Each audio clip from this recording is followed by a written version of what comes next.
In this video, I'm going to show you how you can get this look with just one constant light. So let's jump right into it. Okay, so if we zoom out a little bit, you can see that I'm just using one main constant light, and then I'm using a reflector, and then just this sheet. Now the most expensive part would be your constant light, but we're not going to worry about that right now because this is assuming that you already have one light, and what you're trying to get is a completely white background with a little bit of fill. Alright, so this background here is actually a $3 shower curtain from the dollar store, which is pretty cheap by itself. And then there's this foam reflector. This foam reflector is about $1, so in total it's about $4, $5 with taxes, and that's not a bad deal at all because it's giving you this look. Now there's some things you can do. This is also acting as a rim light for the sides of my face, and it's giving some fill to this reflector card and bouncing some light back onto my face, and just this constant light is giving the majority of the light. Now if I didn't have this background, this is what the image would look like.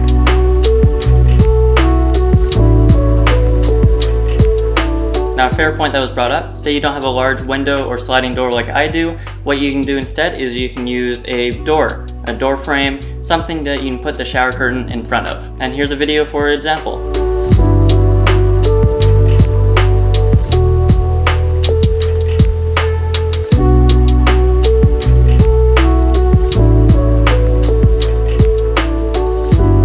Now all you're really going to have to do is keep the subject within that door frame, and then you're just going to have to mask out the rest that isn't in light.